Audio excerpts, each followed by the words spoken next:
অঙ্কিত দরজার কাছে দাঁড়িয়েছিল, হাতে চায়ের কাপ। কাপটা একটু কাঁপছিল। সে নিজেও বুঝতে পারছিল না কেন। মায়ের রুমের দরজা অর্ধেক খোলা। ভেতর থেকে মায়ের কণ্ঠস্বর ভেসে আসছিল, খুব নরম, একটু ক্লান্ত। অঙ্কিত, এদিকে আয় তো একবার। সে পায়ের আওয়াজ না করেই ভেতরে ঢুকল। মা বিছানায় হেলান দিয়ে বসেছিলেন। চুলগুলো খোলা, কাঁধের উপর পড়ে আছে। সাদা রঙের একটা সাধারণ হাফ স্লিভ কুর্তা পরে আছেন। চোখে একটু ক্লান্তি, কিন্তু হাসি আছে। সেই হাসিটা দেখে অঙ্কিতের বুকের ভেতরটা একটু চেপে গেল। মা বললেন, বসে পড়। পায়ের কাছেই বসগে। অঙ্কিত বিছানার কিনারে বসল, মায়ের পায়ের কাছে। মায়ের পা দুটো চাদরের নিচে। সে চাদরটা একটু সরিয়ে দেখে নিল, মায়ের পায়ে একটু ফোলা। সকাল থেকে হাঁটাহাঁটি করেছেন। খালার বাড়িতে সোহানের বিয়ের আয়োজনের দৌড়ঝাঁপ। মা বললেন, পা একটু চেপে দিতে পারিস? অঙ্কিত কিছু না বলে মায়ের পায়ের উপর হাত রাখল। আঙুলগুলো আস্তে আস্তে চেপে ধরল। মায়ের ত্বক উষ্ণ, স্বাভাবিক উষ্ণতা, কিন্তু আজ সেই উষ্ণতাটা যেন একটু বেশি অনুভূত হচ্ছিল। সে চোখ তুলে মায়ের মুখের দিকে তাকাল। মা চোখ বন্ধ করে আছেন, ঠোঁটের কোণে হালকা হাসি। ভালো লাগছে? অঙ্কিত জিজ্ঞেস করল। মা আস্তে মাথা নাড়লেন। হ্যাঁ, তোর হাতের চাপটা ভালো লাগে। বাবার হাত এত নরম না গে। বাবার কথাটা শুনে অঙ্কিতের হাত একটু থেমে গেল। বাবা আজও ব্যবসার কাজে বাইরে। কানাডা থেকে ক্লায়েন্ট এসেছে। সকাল থেকে ফ্যাক্টরিতে। রাতে ফিরবে কিনা কেউ জানে না। মা আর বাবার মধ্যে যে দূরত্ব, সেটা আজকাল আর লুকানো যায় না। বাসায় দুজন থাকলেও যেন আলাদা দুটো ঘর। মা চোখ খুললেন, অঙ্কিতের দিকে তাকালেন। কি ভাবছিস? কিছু না গি। মিথ্যে বলিস না। তোর মুখ দেখলেই বোঝা যায়। খিমা হাত বাড়িয়ে অঙ্কিতের চুলের উপর আঙুল বুলিয়ে দিলেন। খুব হালকা। তুই আজকাল অনেক চুপচাপ হয়ে গেছিস। আগে এত কথা বলতিস। অঙ্কিত মাথা নিচু করে রাখল। মায়ের হাতের স্পর্শটা মাথার চামড়া দিয়ে নেমে আসছিল। সে জানত মায়ের হাতের এই স্পর্শ ছোটবেলা থেকেই আছে। অসুস্থ হলে, পরীক্ষায় খারাপ করলে, রাতে ভয় পেলে মা এভাবেই চুলের উপর হাত বুলিয়ে দিতেন। কিন্তু আজ সেই স্পর্শটা অন্য রকম লাগছিল, যেন একটু বেশি কাছাকাছি। সে বলল, আমি ঠিক আছি মাগি। মা হাসলেন। তোর ঠিক আছি মানে অনেক কিছু। আমি জানি গু। কিছুক্ষণ কেউ কথা বলল না। শুধু অঙ্কিতের হাত মায়ের পায়ে চলতে থাকল। আঙুলের চাপ একটু বাড়ল, একটু কমল। মায়ের শ্বাসপ্রশ্বাসের শব্দ শোনা যাচ্ছিল, নিয়মিত, শান্ত। হঠাৎ মা বললেন, কালকের পার্টিতে তোর কথাটা সবাই খুব পছন্দ করেছে। সোহানো 5 লাখ টাকা দান করার কথাটা গি। অঙ্কিত মাথা তুলল। আমি শুধু মনে মনে ভেবেছিলাম। সোহান ভাইয়া নিজেই ঘোষণা করে দিলেন গু। তবু তোর কথা থেকেই শুরু। আমি খুব গর্বিত। মায়ের কণ্ঠস্বর একটু ভারী হয়ে এল। তুই বড় হয়ে গেছিস অঙ্কিত। আমার ছেলে আর ছেলে নেই, এখন একজন পুরুষ। কথাটা শুনে অঙ্কিতের গলা শুকিয়ে গেল।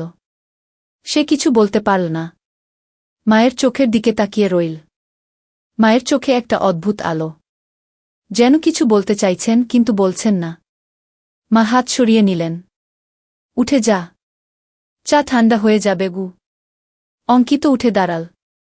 কাপটা হাতে নিয়ে দরজার দিকে এগোল। পিছন ফিরে তাকাল।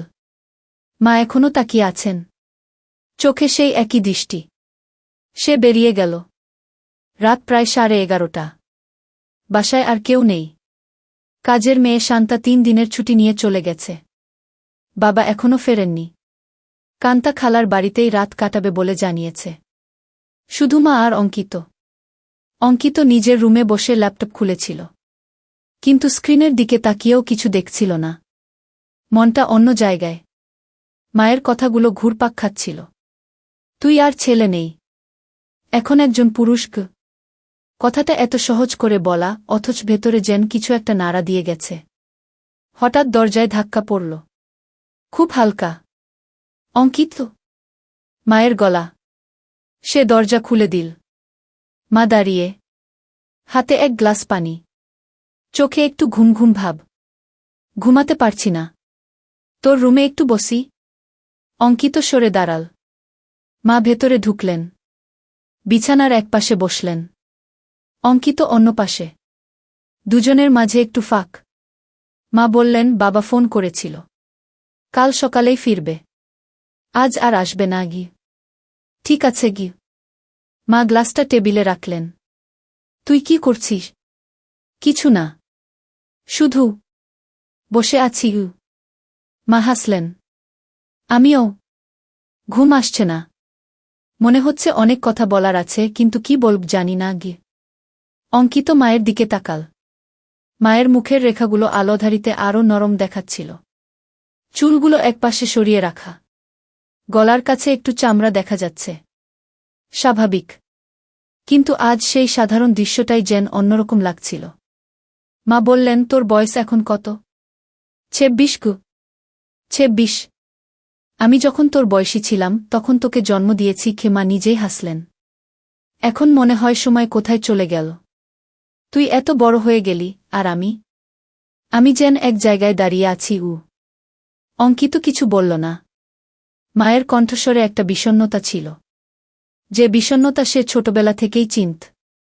বাবা যখন দেরি করে ফিরতেন, যখন মা একা একা বসে থাকতেন, তখন এই স্বরটাই শোনা যেত। মা হঠাৎ বললেন, তুই কখনো ভেবেছিস আমি কেন এত আন্দোলন করি? নারী অধিকার, সচেতনতা। অঙ্কিত মাথা নাড়ল। ভেবেছি, কিন্তু জানি না গে। মা চোখ বন্ধ করে বললেন, কারণ বাড়িতে কেউ শোনে না। বাবা ব্যস্ত। তুই আর কান্তা নিজেদের মতো করে বড় হয়ে গেছ। আমি একা। বাইরে গিয়ে চিৎকার করলে অন্তত কেউ তো শোনে কি। কথাগুলো শুনে অঙ্কিতের বুকটা ভারী হয়ে গেল। সে জানত মা একা।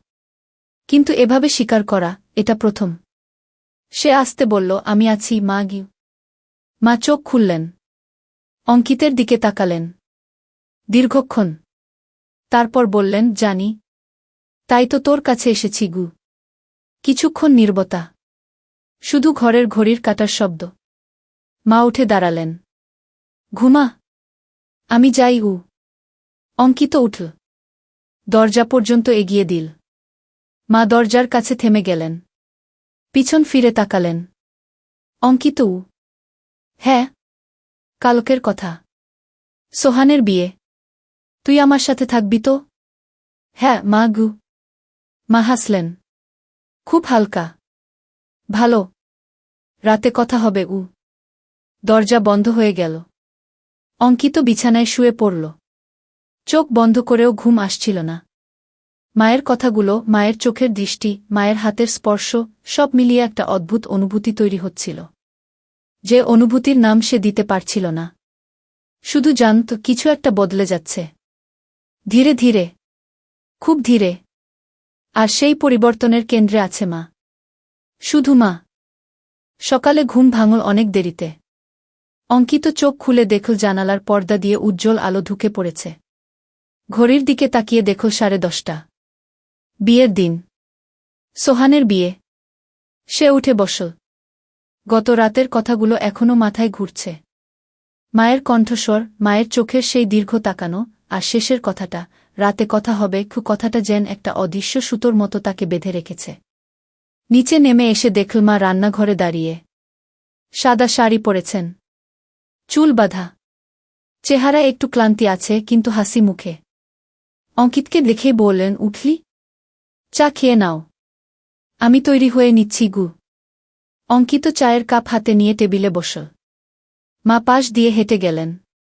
তার শাড়ির আঁচলটা একটু ছুঁয়ে গেল অঙ্কিতের হাত। স্বাভাবিক স্পর্শ।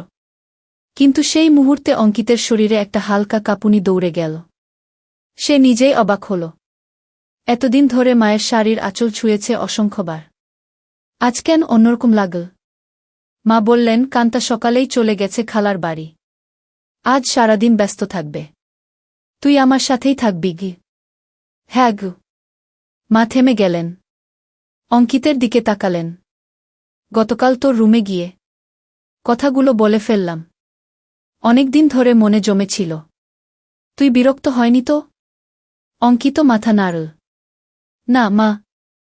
ভালো লেগেছে যে তুমি আমাকে বললে গি। মায়ের চোখে একটা স্বস্তি ফুটে উঠল। তিনি আস্তে বললেন, তোর কাছেই তো সব খোলাখুলি বলা যায়, অন্য কারো কাছে যায় না আগে। কথাটা শুনে অঙ্কিতের বুকের ভেতরটা একটু চেপে গেল। মা তাকে এভাবে বিশ্বাস করেন, এটা জানা ছিল, কিন্তু আজ সেই বিশ্বাসের ওজনটা যেন ভারী মনে হচ্ছিল। খালার বাড়িতে পৌঁছাতে পৌঁছাতে দুপুর হয়ে গেল। বাড়িটা সাজানো, ফুলের মালা, আলো, লোকজনের ভিড়। সোহানের মুখে হাসি। তিন্নিকে দেখে সবাই বলছে কত সুন্দর লাগছে। অঙ্কিত একপাশে দাঁড়িয়ে সব দেখছিল। মা তার পাশেই। মাঝে মাঝে মায়ের হাত তার হাতের কাছে এসে পড়ছিল। কথার ফাঁকে মা তাকে জিজ্ঞেস করছিলেন, খাবার খেয়েছিস? পানি খাবি? অন্যরা ব্যস্ত। কান্তা দৌড়াদৌড়ি করছে। নিশা, মিতু আপা সবাই কাজে মগ্ন। শুধু মা আর অঙ্কিত যেন একটু আলাদা জায়গায় দাঁড়িয়ে। বীরের মাঝেও একটা নিরিবিলি জায়গা তৈরি হয়ে গেছে তাদের দুজনের।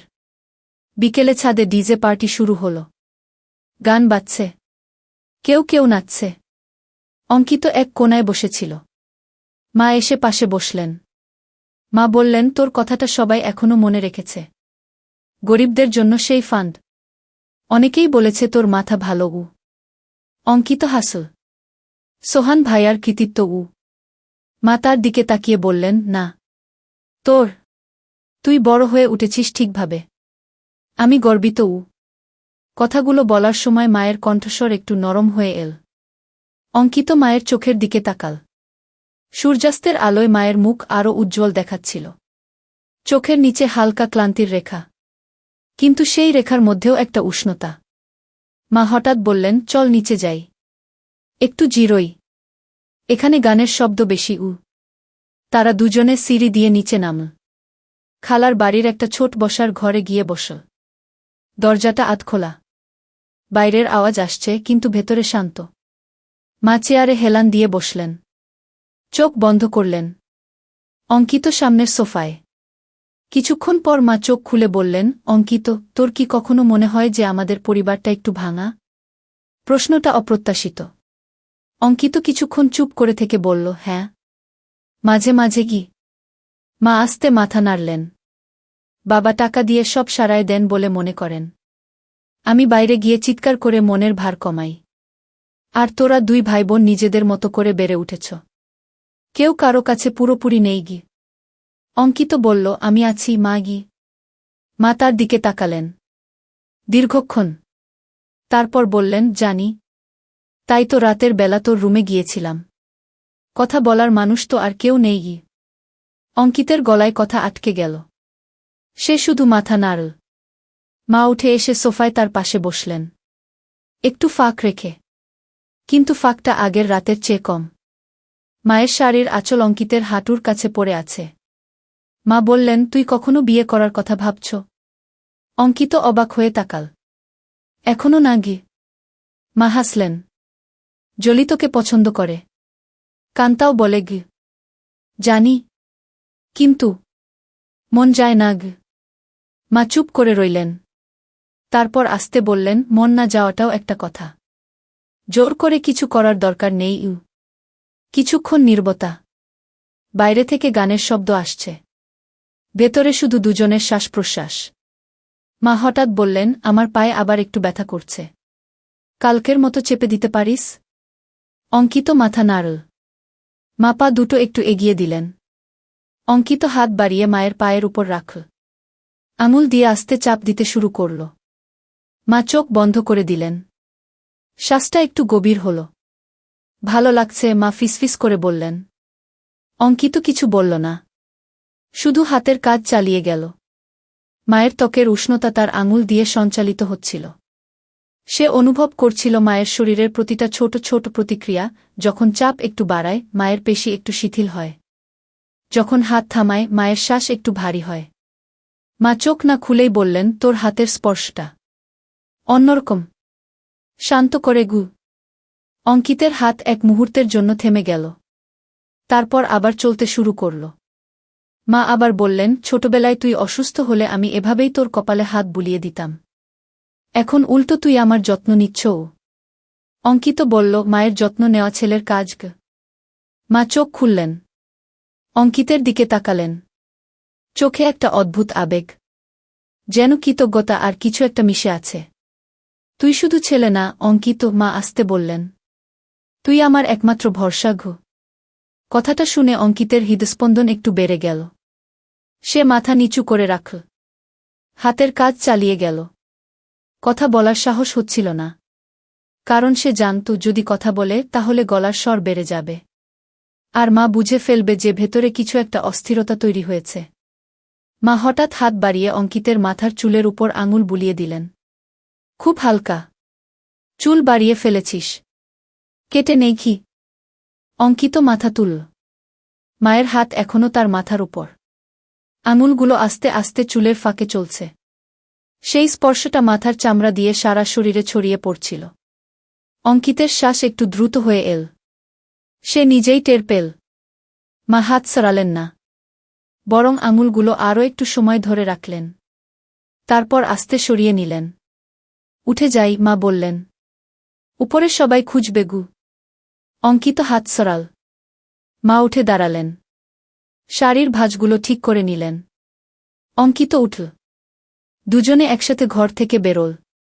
সিঁড়িতে উঠতে উঠতে মা একবার পিছন ফিরে তাকালেন। অঙ্কিতের চোখের সাথে তার চোখের দেখা হল। কেউ কিছু বলল না। কিন্তু সেই তাকানোর মধ্যে একটা নীরব স্বীকৃতি ছিল। যেন দুজনেই জানে কিছু একটা বদলে যাচ্ছে। আর সেই পরিবর্তন থামানো যাচ্ছে না। রাত প্রায় 11টা। বিয়ের অনুষ্ঠান শেষের দিকে। অতিথিরা আস্তে আস্তে চলে যাচ্ছে। অঙ্কিত আর মা একসাথে গাড়িতে করে বাসায় ফিরল। কান্তা খালার বাড়িতেই থাকবে। বাবা এখনো ফিরেনি। ফোন এসেছে, কাল সকালে আসবে। বাসায় ঢুকে মা বললেন, ক্লান্ত লাগছে। একটু গোসল করে নিই গি। অঙ্কিত নিজের রুমে গেল। দরজা বন্ধ করে বিছানায় শুয়ে পড়ল। চোখ বন্ধ করেও ঘুম আসছিল না। সারাদিনের কথাগুলো, মায়ের স্পর্শ, মায়ের চোখের দৃষ্টি, সব মিলিয়ে একটা অস্থিরতা তৈরি হয়েছে। কিছুক্ষণ পর দরজায় ধাক্কা পড়ল। অঙ্কিত। মায়ের গলা। সে দরজা খুলে দিল। মা দাঁড়িয়ে। চুল ভেজা। সাদা রঙের একটা আরামদায়ক পোশাক পরেছেন। মুখে একটু লালচে ভাব, গোসলের পরের। মা বললেন, ঘুমাতে পারছ না? অঙ্কিত মাথা নাড়ল। মা ভেতরে ঢুকলেন। বিছানার একপাশে বসলেন। আমিও পারছি না। চল একটু কথা বলি। অঙ্কিত পাশে বসল। দুজনের মাঝে আবার সেই ফাঁক। কিন্তু ফাঁকটা আগের চেয়ে আরও কম। মা বললেন, আজকের দিনটা ভালো কেটেছে। তোর সাথে সময় কাটানোটা গি। তিনি থেমে গেলেন। তারপর আস্তে বললেন, মনে হয় অনেকদিন পর নিজেকে একটু হালকা মনে হচ্ছে গি। অঙ্কিত বলল, আমিও। মা তার দিকে তাকালেন। তুই কি বুঝতে পারছ আমি কি বলতে চাইছি? অঙ্কিতের হৃদস্পন্দন বেড়ে গেল। সে জানত মা কি বোঝাতে চাইছেন। কিন্তু সেই কথা খোলাখুলি বলার সাহস হচ্ছিল না। কারণ একবার বলে ফেললে আর ফিরে যাওয়ার পথ থাকবে না। সে শুধু বলল, আমি আছি মা। যতক্ষণ তুমি চাও। মায়ের চোখে জল এসে গেল। তিনি আস্তে মাথা নাড়লেন। জানি। তাই তো তোর কাছেই এসেছি গু। তারা দুজনে চুপ করে বসে রইল। ঘরের আলো নিচু। বাইরে থেকে হালকা বাতাস আসছে। মায়ের ভেজা চুল থেকে একটু একটু করে পানি ঝরছে। অঙ্কিত দেখছিল সেই ফোঁটাগুলো। মা হঠাৎ বললেন, হাতটা দিতে পারিস? অঙ্কিত হাত বাড়িয়ে দিল। মা তার হাত ধরলেন। আঙুলগুলো অঙ্কিতের আঙুলের ফাঁকে গিয়ে ঢুকল। খুব আলতো করে। কোনো জোর নেই। শুধু স্পর্শ। মা বললেন, এভাবে হাত ধরে থাকলে মনে হয় আমি একা নই গি। অঙ্কিতের গলা শুকিয়ে গেল। সে মায়ের হাত চেপে ধরল। উষ্ণতাটা তার তালু দিয়ে সারা শরীরে ছড়িয়ে পড়ছিল। হৃদস্পন্দন এত জোরে বাজছে যে মনে হচ্ছিল মাও শুনতে পাচ্ছেন। মা আস্তে বললেন, কালকের কথা। বাবা ফিরবে। আজকের এই রাতটা। শুধু আমাদের। অঙ্কিত মাথা নাড়ল। কথা বলতে পারছিল না। মা তার হাত আরও একটু শক্ত করে ধরলেন। ঘুমা। আমিও যাই। কিন্তু উঠলেন না। বরং হাতটা ধরেই রইলেন। অঙ্কিত সরাল না। দুজনে এভাবেই বসে রইল। সময় যেন থেমে গেছে। শুধু দুজনের শ্বাসপ্রশ্বাস আর হাতের উষ্ণতা। অনেকক্ষণ পর মা আস্তে হাত ছাড়ালেন। উঠে দাঁড়ালেন। দরজার কাছে গিয়ে থামলেন। পিছন ফিরে তাকালেন। অঙ্কিত? হ্যাঁ মা। রাতে যদি ঘুম না আসে আমার রুমে চলে এসো, কথা বলবো। অঙ্কিত মাথা নাড়ল। মা দরজা বন্ধ করে চলে গেলেন। অঙ্কিত বিছানায় শুয়ে পড়ল। চোখ বন্ধ করল। কিন্তু ঘুম আসছিল না।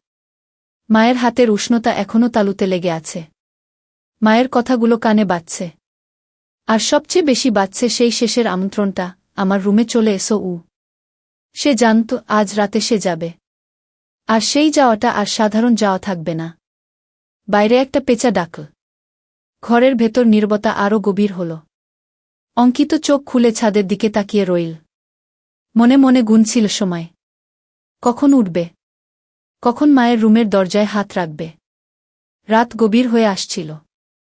ঘরের ভেতরের নীরবতা এমন ঘন হয়ে উঠেছিল যে নিজের হৃদস্পন্দনও স্পষ্ট শোনা যাচ্ছিল। অঙ্কিত বিছানায় শুয়ে ছাদের দিকে তাকিয়েছিল। চোখের পাতা ভারী, কিন্তু ঘুম আসছিল না। মায়ের শেষ কথাটা বারবার কানে বাজছিল, রাতে যদি ঘুম না আসে আমার রুমে চলে এসো।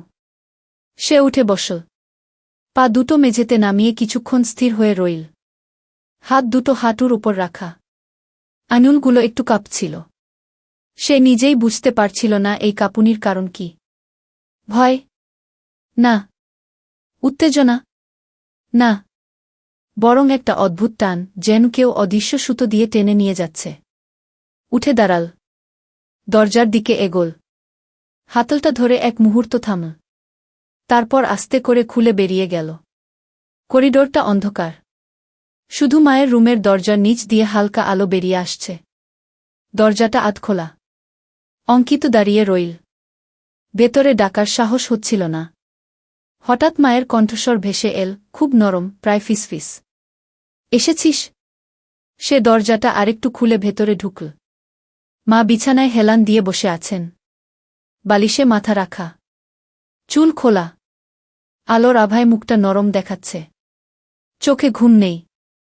মা বললেন, এদিকে আয়। পাশে বস। অঙ্কিত বিছানার কিনারে বসল। মায়ের থেকে একটু দূরে। মা হাত বাড়িয়ে তার হাতটা ধরলেন। আঙুলগুলো আলতো করে জড়িয়ে ধরল। কোনো জোর নেই, শুধু উষ্ণতা। ঘুম আসেনি? মা জিজ্ঞেস করলেন। অঙ্কিত মাথা নাড়ল। না গি।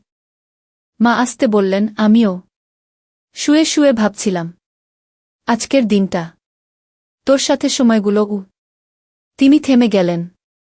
তারপর চোখ বন্ধ করে বললেন, মনে হয় অনেকদিন পর কেউ আমার কথা শুনছে।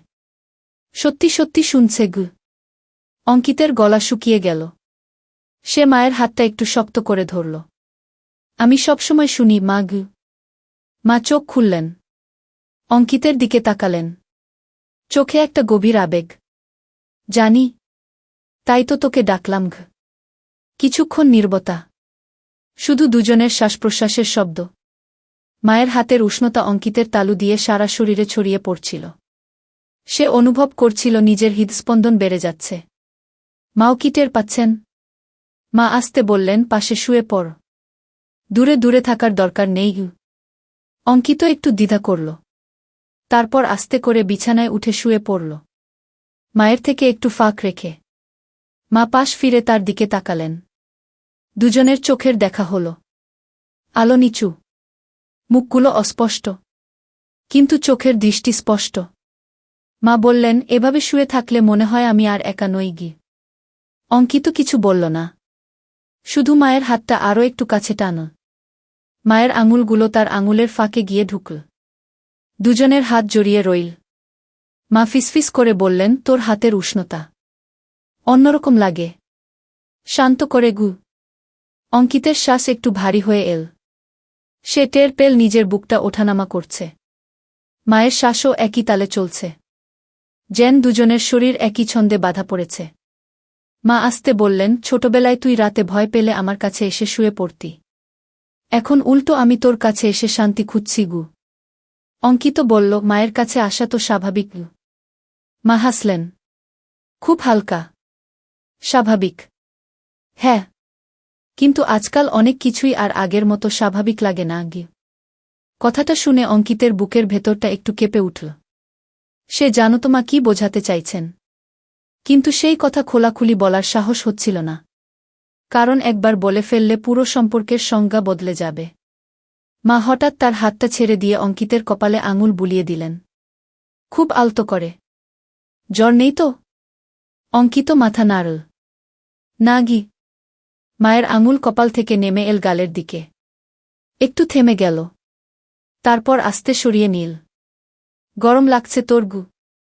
অঙ্কিত কিছু বলল না।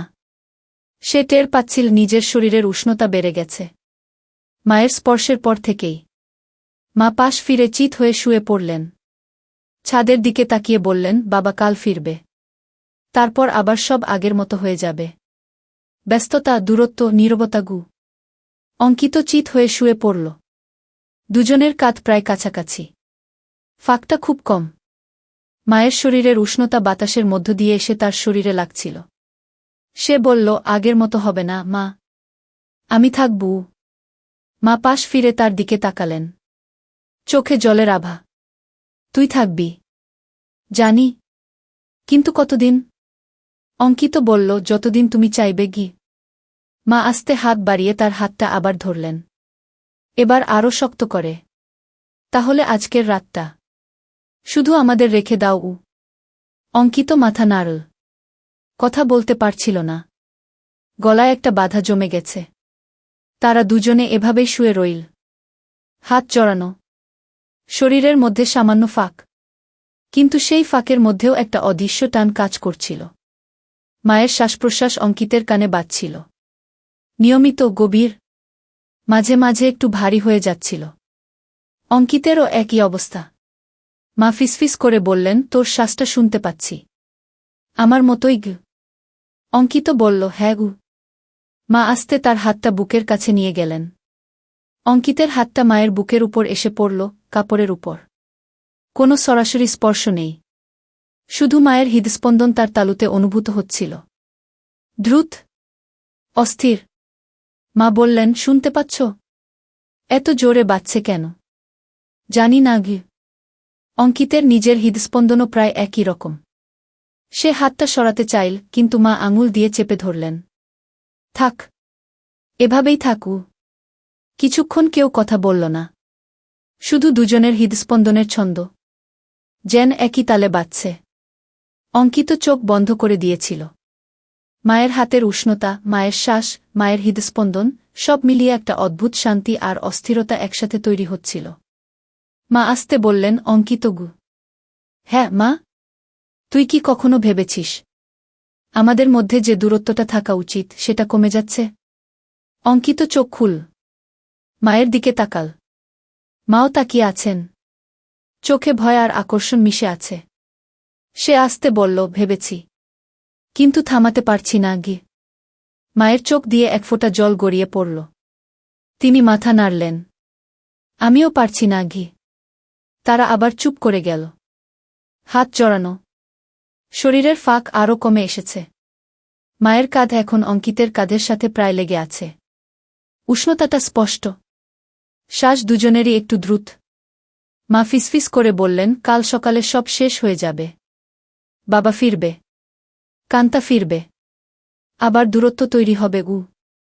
অঙ্কিত বলল, দূরত্ব তৈরি হতে দিব না গি। মা তার হাতটা আরও শক্ত করে ধরলেন। কথা দিচ্ছিস? হ্যাঁ গু। মা আস্তে তার দিকে পাশ ফিরলেন। মুখটা অঙ্কিতের মুখের খুব কাছাকাছি চলে এল। শ্বাস দুজনেরই মিশে যাচ্ছিল, কিন্তু চুমু নেই, আলিঙ্গন নেই, শুধু কাছাকাছি থাকা, শুধু শ্বাস, শুধু উষ্ণতা। মা বললেন, তাহলে আজকের এই রাতটা মনে রেখো। যখন দূরত্ব বাড়বে তখন এই রাতটার কথা মনে পড়বে কি। অঙ্কিত মাথা নাড়ল। কথা বলতে পারছিল না, গলায় আবেগ জমে গেছে। মা চোখ বন্ধ করে দিলেন। অঙ্কিত। দুজনে এভাবেই শুয়ে রইল, হাত জড়ানো, শরীরের উষ্ণতা বিনিময় হচ্ছে। শ্বাস একই তালে, হৃদস্পন্দন একই ছন্দে। বাইরে ধীরে ধীরে ভোরের আলো ফুটতে শুরু করেছিল, কিন্তু ঘরের ভেতর এখনও অন্ধকার। আর সেই অন্ধকারের মধ্যে দুজনের নীরব উপস্থিতি যেন একটা অদৃশ্য দেয়াল ভেঙে দিচ্ছিল। খুব ধীরে, খুব সাবধানে। কিন্তু অপ্রতিরোধ্যভাবে। অঙ্কিত টের পাচ্ছিল আজকের পর আর কিছুই আগের মতো থাকবে না। মায়ের হাতের উষ্ণতা, মায়ের শ্বাস, মায়ের হৃদস্পন্দন সবকিছু তার শরীরে দাগ কেটে যাচ্ছে। আর সেই দাগ মুছে ফেলার কোনো উপায় নেই। মা আস্তে ফিসফিস করে বললেন, ঘুমা আমার পাশে গু। অঙ্কিত চোখ বন্ধ করে দিল। মায়ের হাতটা আরও একটু শক্ত করে ধরল। আর সেই ধরার মধ্যেই টেনশনটা আস্তে আস্তে ঘনিয়ে উঠল। আগামী দিনগুলোর জন্য, আগামী রাতগুলোর জন্য। ভোরের আলো জানালা দিয়ে ঢুকতে শুরু করেছে। কিন্তু দুজনে এখনো চোখ খোলেনি। শুধু একে অপরের উষ্ণতায় শুয়ে আছে। নীরবে, অপেক্ষায়।